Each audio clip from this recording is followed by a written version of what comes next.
Commençons par le commencement, s'il vous plaît. Petit rappel des faits sur ce qui se passe en ce moment en Ukraine. Qu'a accordé à BFM TV et au journal Le Monde, le président ukrainien Zelensky, un président qui lance Encore un des nouvel appel à la racelards, toujours des France racelards. et Ouais. au monde pour sauver son pays. Mais tout d'abord, rendons-nous directement sur le front. Bonsoir Jérémy Père, vous êtes envoyé spécial de BFM TV dans la région de Kharkiv. Avez-vous pu constater les grandes difficultés auxquelles sont confrontés justement les soldats ukrainiens? Dis-nous tout. Fais-nous un poteau, un topo. Oui, poteau. Et il y en a plusieurs des grandes difficultés auxquelles sont confrontés les soldats ukrainiens. Et bien d'abord, ils doivent essayer de contenir les assauts et l'avancée de l'armée russe. Les Russes qui ont réussi à prendre la ville d'Advivka il y a quelques semaines de cela. Le front sur cette partie semble être stabilisé selon les informations dont nous disposons. Mais les Russes essayent de reprendre la ville de Robotyne dans le sud du pays. C'est d'ailleurs la seule ville qui avait été reconquise par les Ukrainiens lors de la grande contre-offensive l'été dernier. Et puis les Russes poussent aussi du niveau au niveau de Kupiansk, dans le nord du pays, sur ce front qui est toujours extrêmement grand, près de 1000 km du nord-est au sud de l'Ukraine. Alors les Ukrainiens construisent des lignes de défense à tour de bras partout, à Robotyne, à Marinka, à Advivka et à Kupiansk. Ils creusent des tranchées parce que c'est la nouvelle stratégie de l'armée ukrainienne mise en place par le général, le chef d'état-major de l'armée ukrainienne, Alexander Syrski. Défendent parce qu'ils n'ont plus les moyens d'attaquer. C'est ce que nous avons pu constater sur le terrain. Il manque de munitions et surtout d'obus pour répondre à l'artillerie russe. Un tir d'obus ukrainien pour 10 Russes. La situation est extrêmement compliquée pour les soldats ukrainiens sur le front. Il y a les obus, mais il y a aussi le matériel. Par exemple, on a pu s'entretenir avec des soldats qui avaient besoin de gilets pare-balles, de jumelles de vision nocturne également. Bref, ils sont en manque de tout. Et puis surtout, il faut que l'État ukrainien arrive à gérer ces soldats qui sont extrêmement fatigués, ceux qui sont sur le front depuis 2 ans, tant physiquement que psychologiquement. Il n'y a Putain, si Poutine gagne, il sera sûrement jugé. Jugé par qui? Par quoi? Qu'est-ce qu'il raconte? Qu'est-ce qu'il dit, lui? Très peu de rotation. Ça va être un vrai chantier majeur pour l'État ukrainien cette année 2024. Essayer et pouvoir recruter des nouveaux soldats. C'est une année charnière, nous disent les soldats ukrainiens que nous avons rencontrés. Il leur faut des obus et des hommes. Et pour ces hommes, il devrait y avoir une loi qui devrait être promulguée dans les prochains jours pour pouvoir mobiliser plusieurs centaines de milliers de soldats, parce que c'est extrêmement nécessaire pour d'abord contenir les assauts russes et ensuite espérer reprendre le terrain qui a été conquis par l'armée russe depuis le 24 février 2022. Des obus et des... Eh ben. Alors, Zelensky, on va passer à l'interview directement, les amis. Juste là, c'est parti, mon kiki. Mon kiki. On dit plus ça en 2024 maintenant. étrangère de BFM TV. Monsieur le Président... Les gars, il a envahi un pays et ça va passer. Frérot, ça fait 2 ans qu'il a envahi le pays. Ça fait 2 ans qu'il a envahi le pays. Tu crois qu'il s'est passé quoi à la Cour pénale internationale? Tu penses vraiment qu'ils vont venir aller le chercher, Poutine? Et d'ailleurs, il me semble qu'il y a déjà un mandat d'arrêt sur Poutine, hein. Il y a déjà un mandat d'arrêt, donc qui va aller le chercher, Poutine? Mais réfléchissez, les mecs, s'il vous plaît. Monsieur Ibari Sensei, on est à peine lundi, il est 19h08. S'il te plaît, reste concentré, mon gars, s'il te plaît. Nos envoyés spéciaux sur le terrain évoquent une situation extrêmement difficile de vos troupes sur le front. Quelle est la situation exacte de votre armée et de la contre-offensive ukrainienne au moment où nous parlons? Je vous remercie de votre question. Je tiens à vous remercier de l'attention que vous prêtez à l'Ukraine pour ce direct, pour votre temps. Je tiens à remercier la France pour son soutien. Merci, Cédric. En ce qui concerne la situation sur le front, je viens d'avoir une réunion militaire où j'écoute offline et online les responsables depuis le front, depuis la première ligne, et je peux vous donner l'information fraîche. La situation est bien meilleure que durant les 3 derniers mois. Autrement dit, nous avons eu quelques difficultés en raison du manque des munitions d'artillerie, des blocus du ciel, des armes à longue portée et de la grande densité des drones russes. Nous avons travaillé de manière parfaite sur l'aviation russe. Nous avons rétabli la situation dans l'Est. L'avancée des troupes russes a été arrêtée et bien que durant l'année dernière, certes, ils ont détruit Avdiivka et ils ont pris les territoires. Mais aujourd'hui, on ne peut même plus parler de la ville, car tout a été détruit à Avdiivka. Ils voulaient avancer, ils ne peuvent plus le faire. Aujourd'hui, ils ont perdu un grand nombre d'avions. Merci Gomme pour le seul. En ce qui concerne la... Moi, ça me fait, mais il doit avoir au moins 40 pulls verts, Zelensky. Hein. On le voit toujours habillé en vert. C'est fou, non? Il doit avoir au moins 40 stocks de pulls bien verts, bien militaires, bien herbes. Ça me tabasse, sérieux, mais oui. Mer Noire, nous continuons à agir de manière très puissante. Ce travail fonctionne. Vous venez d'évoquer Avdiivka. Est-ce que, justement, vous avez tiré des leçons de la chute d'Avdiivka après celle de Bakhmout? Est-ce que l'état-major et le ministère de la Défense ont été critiqués? Est-ce que les lignes de défense étaient assez solidifiées? Est-ce que vous les avez fortifiées maintenant? Vous devez savoir que lorsque nous parlons des fortifications, il s'agit d'un processus constant. Et vous devrez savoir que nous ne parlons pas d'un kilomètre ou deux, et nous ne parlons même pas des centaines de kilomètres, mais de plus de 1000 kilomètres de construction. Il s'agit par conséquent d'une tâche très complexe qui doit être solide, indépendamment des changements climatiques, je veux dire de la saison, mais aussi indépendamment de l'arsenal militaire qui est utilisé contre ces lignes de défense. Par conséquent, il s'agit d'un des objectifs les plus difficiles de construire ces lignes de défense. Mais nous avons 3 lignes de défense et ces fortifications sont construites. Il ne s'agit pas que d'une seule ligne, mais il y a 3 lignes contre l'ennemi. Dans certaines régions de notre État, sur ligne de contact, bien évidemment, l'Est de notre pays, le Sud, bien évidemment, et nous travaillons également sur le Nord. Nous en avons besoin. Personne n'a dit qu'il serait capable de venir du côté de la Biélorussie. Nous estimons que le cœur de l'armée russe a été détruit, mais nous construisons ces lignes de défense, de fortification. C'est un travail important.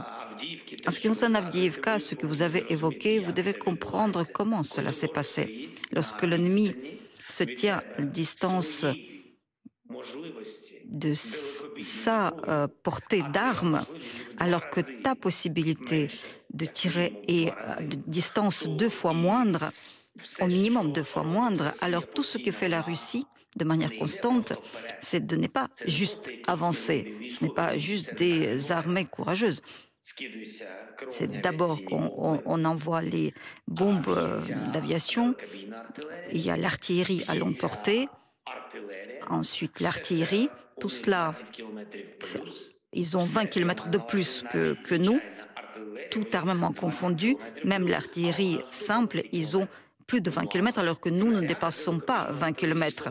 Pour nous, les munitions d'artillerie, nous n'avons pas reçu ces munitions à longue portée. Je ne suis pas en train de me plaindre, je suis juste en train de vous expliquer. Ce n'est pas que l'armée russe soit plus puissante, c'est que leur armée se contentait de détruire Avdiivka entièrement et ensuite seulement d'y entrer. Vous nous dites... Je vois pas comment cette guerre peut bien se terminer. On a des deux côtés, on a 2 côtés qui ne lâcheront jamais. Bah là, les spécialistes s'accordent à dire que la guerre est dans une impasse, les mecs. Là, on est vraiment un nouveau sub. À un stade où chacun tient ses lignes de position. Ils sont en train de fortifier d'ailleurs chacun leur position. Et on a le Donbass qui appartient toujours aux Russes, même s'il y a des guerres il y a des positions qui sont toujours assez mobiles dans les tirs. Mais ouais, la guerre est dans une impasse là en ce moment. Là, c'est assez tendu quoi. Hein. C'est tendu quoi. Merci pour le sub à sa porg. 15 mois de sub, merci mon gars. Bienvenue, bienvenue. Les gars, vous pouvez, bon phtor à tous, manger devant mes streams. Ça me ferait plaisir toute la semaine, les gars. Faites ça. Faites ça bien le phtor. Faites ça bien. La situation est meilleure. Est-ce que vous êtes en mesure de stopper le grignotage russe qui se poursuit depuis quelques semaines? Quel est l'état des forces russes selon vos informations et surtout, quel est l'objectif aujourd'hui de Vladimir Poutine? Quel est son objectif? Est-ce que c'est toujours d'essayer d'aller jusqu'à Kiev ou de prendre une autre grande ville? Quelle est l'analyse que vous faites de la stratégie russe aujourd'hui? Nous devons être réalistes. Il est difficile d'être trop positif aujourd'hui, pendant que la guerre est en cours. Nous pourrons être positifs que lorsque nous en finirons avec cette guerre et que la paix juste s'installera et lorsque nous remporterons la victoire. Mais si on devait être réaliste, aujourd'hui, l'avancée de la Russie a été stoppée. Son avancée se poursuivait dans l'est du pays. Aujourd'hui, notre commandement, nos militaires ont arrêté l'avancée russe dans l'est de l'Ukraine. Pourquoi je dis qu'on ne peut pas être trop positif?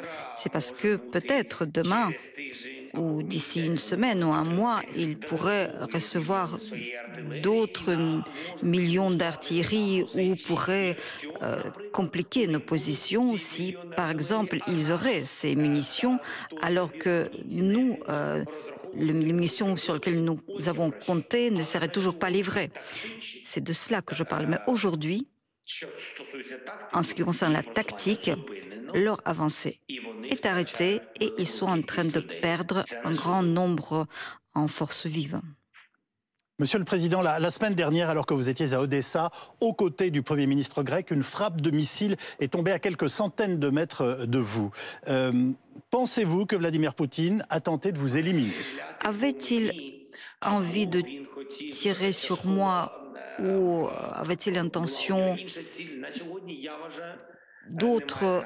Je pense que ce ne compte pas aujourd'hui. Ce qui est vraiment honteux, c'est que nous sommes en guerre contre la Russie et lorsque nous recevons un représentant de notre État, pays membre de l'Union européenne, mais même peu importe de quel État, et lorsque un leader grec ou le leader de n'importe quel État qui vient, et quel que soit ton objectif, lorsque tu entreprends quelque chose qui peut être dangereux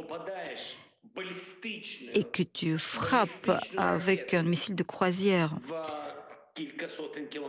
à quelques centaines de mètres, à côté de ce leader, je considère que il faut être... Mais imaginons les gars, dans cette frappe russe, le ministre grec allait trouver la mort. Genre, qu'est-ce qui serait passé? Ce serait vraiment la 3e guerre mondiale ou qu'est-ce qu'ils auraient fait de spécial là? Parce que ils étaient à quelques mètres, hein. C'était chaud, mon gars. Vraiment malade. Et lorsque vous me posez la question quels sont les objectifs de Poutine, je pense que c'est quelqu'un qui a quitté le monde réel. Je pense que c'est la destruction par tous les moyens de l'Ukraine et de tout ce qui est vivant en Ukraine. Mais vous dites finalement que Poutine a voulu lancer un avertissement en tirant aussi près de vous à Odessa. Est-ce que ça peut être un avertissement pour d'autres dirigeants qui veulent se rendre en Ukraine, par exemple Emmanuel Macron? Je ne suis pas certain que nous devrions tous réagir à ces avertissements, car je ne suis pas certain que ces avertissements soient adéquats. Je considère que la force de Poutine est puissante que lorsque les leaders prennent peur de ces avertissements, que la société ont peur d'un seul homme qui, encore une fois, je le souligne, je pense qu'il n'est pas adéquat. Et par conséquent, s'il s'agit d'Emmanuel, nous avons parlé avec lui hier d'ailleurs, nous avons eu une très belle discussion d'1 heure et demie à peu près et nous avons discuté de sa prochaine visite. Putain, ils ont discuté 1 heure et demie les mecs, mais qu'est-ce qu'ils doivent se dire en off, Macron et Zelensky? Qu'est-ce qu'ils doivent se dire en off? Ouais, on va finalement envoyer des troupes pour t'aider. Ouais, on va peut-être t'envoyer des informaticiens, des démineurs, des médecins, des je ne sais pas quoi. Ouais, t'auras peut-être plus de missiles. Ils doivent se dire des sacrés dingueries quand même, hein. Il lui parle de son pull. Il y a peut-être moi qui va lui offrir un pull vert lui aussi, hein. Je sais pas, hein. Personne n'a annulé et cette visite aura lieu. Bien justement, à une question demandant s'il était envisagé d'envoyer les troupes au sol en Ukraine, notre président Emmanuel Macron a répondu « Rien n'est exclu ». Cela a suscité des réactions dans le monde entier, mais aussi des signes de division et des divergences stratégiques chez nos alliés, chez vos alliés. Comprenez-vous ce qu'a voulu dire et faire le président Macron et approuvez-vous ses propos? Nous en discuterons en détail lorsqu'il viendra, mais je pense comprendre ce que propose Emmanuel Macron.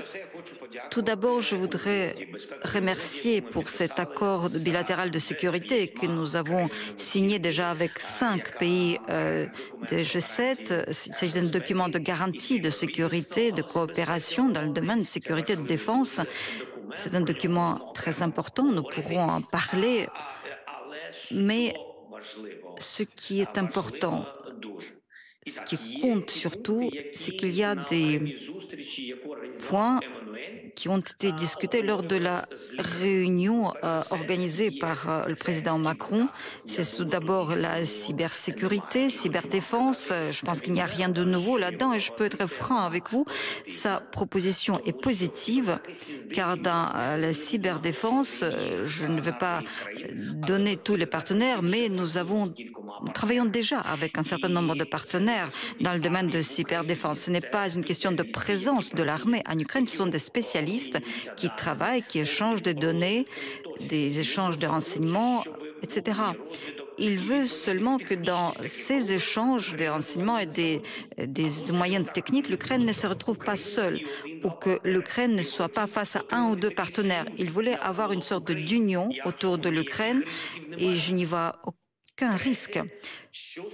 Ensuite, en ce qui concerne la mission d'entraînement, et je pense que c'est ce qui n'a pas été tout à fait bien compris, car on n'a pas eu tous les détails. Nous avons discuté à plusieurs reprises avec le partenaire de ces sujets. Il n'est pas un secret. Ah, ça a bugué? Ah non, c'est bon. Il y a eu des missions d'entraînement, aussi bien de domaine d'artillerie que des blindés, que des systèmes de défense. Il y a des coalitions de F-16, des entraînements qui se font sur les avions de combat, donc il n'y a pas de secret.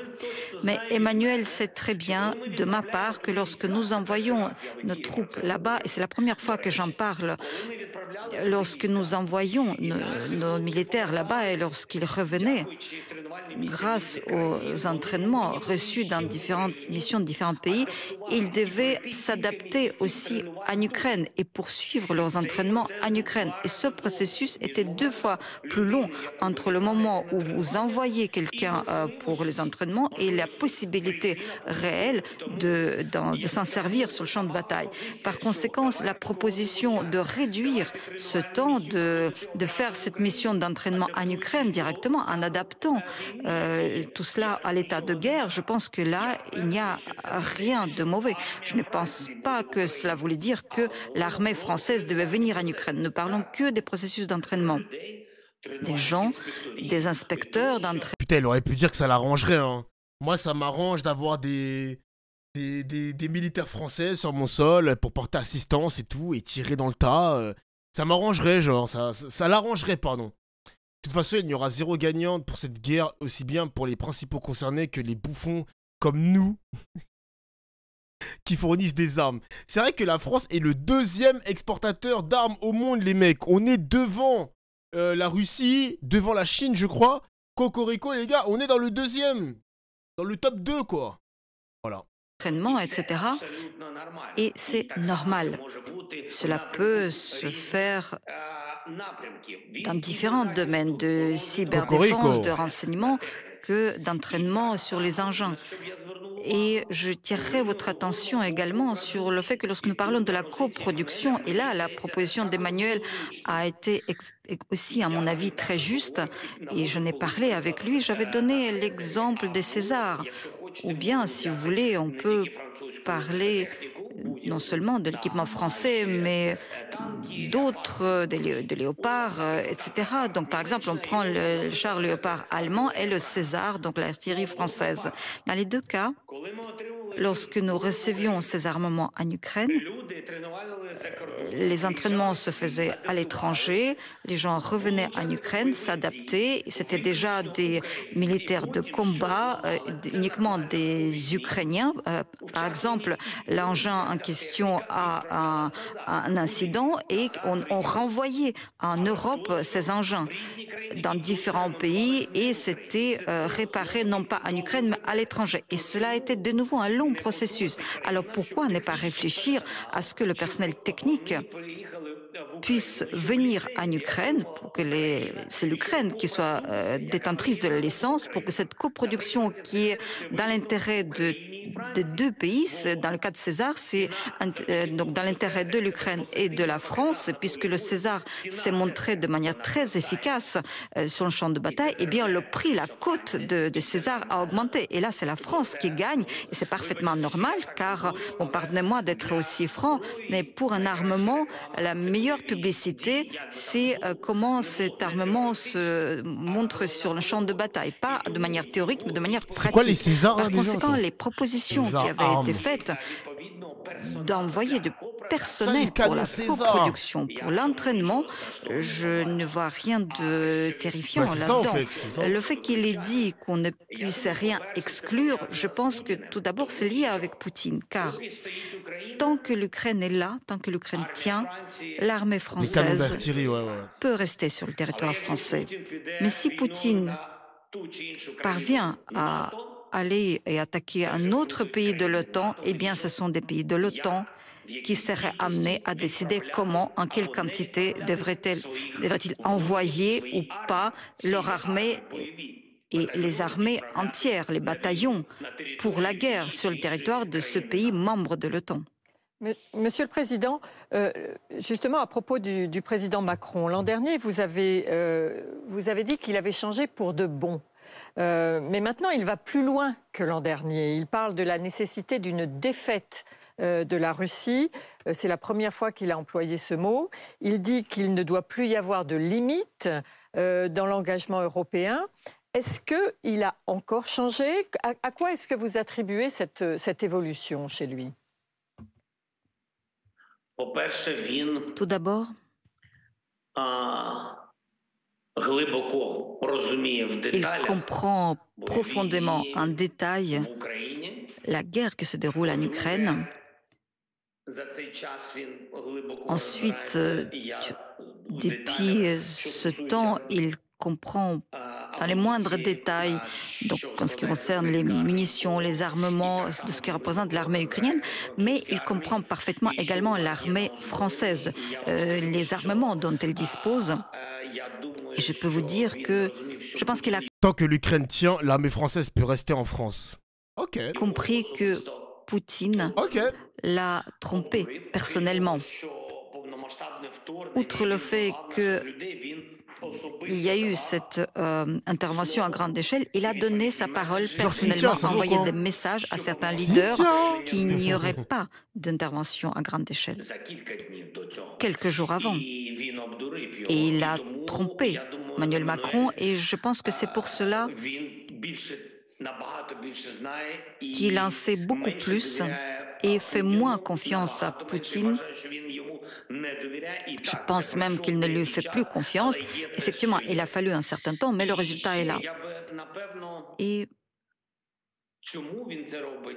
pourquoi le fait-il? Il y a une autre raison. Je pense qu'il ne m'en voudrait pas si je dirais une phrase de ce que nous sommes dit hier. Nous avons eu vraiment une longue conversation hier. Ce n'était pas notre premier entretien et je lui ai dit que je le remerciais de donner autant de temps à l'Ukraine. Et il m'a répondu « Oui, certes, mais je veux que tu saches que je le fais pour la France. » Il comprend parfaitement que la défense de l'Ukraine, c'est la défense de l'Europe.